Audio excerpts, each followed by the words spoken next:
Alright guys, welcome back to class. Today we are going to begin discussing John Adams' presidency. And so let's jump right into it. John Adams, who was the former vice president, is elected as the second president of the United States. He will serve one term as president. He was a Federalist. And don't forget from last time that he had to work with Thomas Jefferson, his vice president, who was from a different political party, and this would pose some difficulties as far as getting things done. Now, when Adams became president, there was a conflict that was beginning to grow with France. France thought that Jay's Treaty made the American side more with the British, and they were not happy. And so they just began to take over American ships and force the sailors to work for France, much like Britain did, because France saw like, hey, Britain did this, they got a treaty with France. Maybe if we do, Britain did this and got a treaty with America, and France thought, well, maybe if we start doing the same thing, maybe they'll treat us the same. But the Americans were not going to tolerate this, and American citizens were beginning to call for war against France. Well, John Adams was trying to avoid war at all costs because you remember, as Washington had said, we need to stay out of Europe's affairs.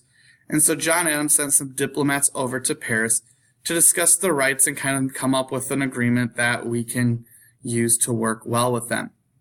And what happened once these diplomats got to France is that the French diplomats tried to bribe the U.S. to get them to pay more money to set up this meeting with the Prime Minister of France. So basically, they're extorting us and trying to take money from us to hold a meeting to get our ships back and to find peace. And this is called the XYZ affair because the American agents were labeled Agent X, Agent Y, and Agent Z. And Americans, when they found out about this through newspapers and other means, were very furious and outraged about this. And in response, John Adams is going to decide to begin to strengthen our Navy. Well, John Adams is getting a little bit frustrated with this. People are getting upset with all this. And so John Adams decides he needs to take another step, and he is going to issue something called the Alien and Sedition Acts. The Alien Act was a set of laws, of very strict laws, that gave the president power to imprison aliens. Now, let me remind you, we are not talking about extraterrestrials or things from outer space. These aliens are foreign people who have come into our country. And so the president could put people in power or in prison if he considered them to be dangerous. A lot of French people began to suffer through this because John Adams was frustrated with the French. And John Adams obviously supports this plan as he's the one who created it. Thomas Jefferson is completely against it. And a lot of immigrants start to gain support for Thomas Jefferson because Jefferson's protecting them. The other new act that John Adams puts out is called the Sedition Act. And basically this said that citizens were not allowed to say bad things about the government or they would be fined or jailed. Now remember, we fought all about whether or not to include the Bill of Rights in the Constitution. And one of the Bill of Rights states that we have freedom of speech. And Americans were ticked off because they felt that this violated their freedom of speech. And so many Americans became very angry, and John Adams became a very, very unpopular president quite quickly. This is all leading to why John Adams will only serve one term as president. Well, Kentucky and Virginia decided that they were going to challenge the president. And the Kentucky and Virginia resolutions came about, which claimed that they have an equal right to judge for themselves whether a law is constitutional or not. And this is all going back to the Alien and Sedition Acts. Basically, Kentucky and Virginia are saying, well, the president's passing these laws, but we feel this law is unconstitutional, so we're going to take it to court. And we're going to determine that this law is unconstitutional and we don't have to follow it, which goes against the whole idea of the Constitution being the supreme law of the land.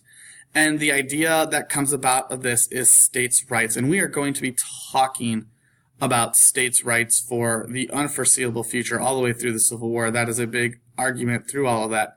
And basically what are state rights is it's the power that the government should be limited to those clearly stated in the Constitution. So we're going back to that whole strict interpretation of the Constitution.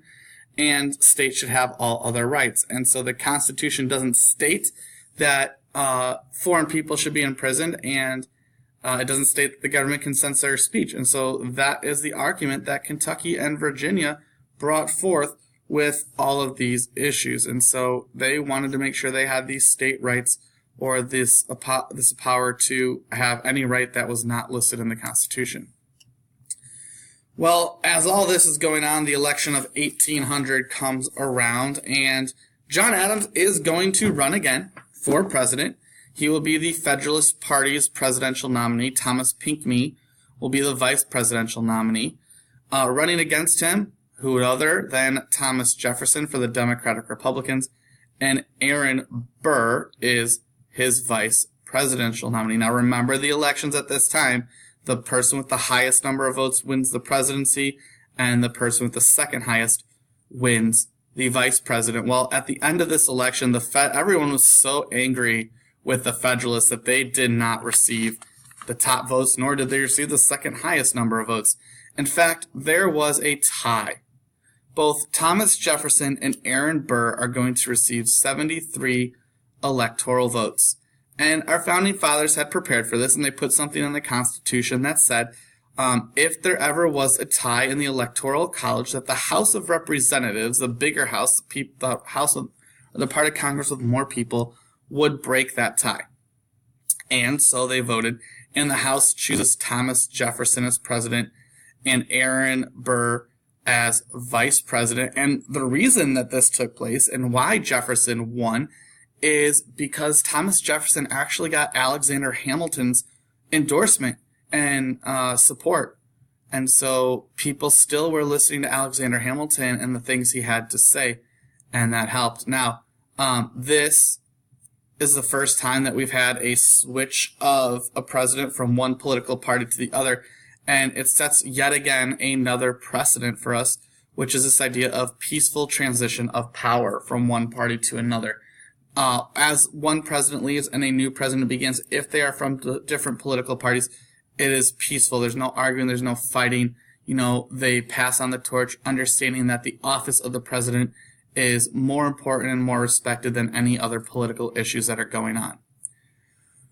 Well, once Thomas Jefferson goes in and he beats Aaron Burr in this vote in the House of Representatives, the Federalist Party began to fall apart and is going to end up disappearing into existence. And Hamilton and Aaron Burr still have a score to settle. Aaron Burr is furious that Hamilton, who he has assisted and helped and kind of, been a friend with or not a friend with, however you want to look at it, was angry. And the way you dealt with your anger issues apparently back in the 1800s is you dueled. And so one morning, Aaron Burr and Alexander Hamilton went off to duel. And Alexander Hamilton, according to history, had no intention of actually firing at Aaron Burr. In fact, Alexander Hamilton shoots his gun straight up into the air, not even looking to shoot at Aaron Burr. However, Aaron Burr takes deadly aim at Alexander Hamilton, shoots him in the duel, and Alexander Hamilton will later go on to die. Aaron Burr will end up being sought after. To be honest with you guys, I haven't looked into the information about what actually happened to Aaron Burr after this duel, but I know he went into hiding for a while. So, this quick little graphic, yet again, you can see the different issues for the political parties. You can see that Thomas Jefferson destroyed John Adams in the popular vote. And, it is what it is. Like, this political party of the Federalists began to fall apart, and people were mad about what they did. I mean, we can see a lot of parallels to what's, to our political system today. And so we're going to continue on talking about Thomas Jefferson next time. So today, guys, you should have finished up questions 14 through 18 in your guided reading notes. So we're about halfway done through all this. So get those things done, guys.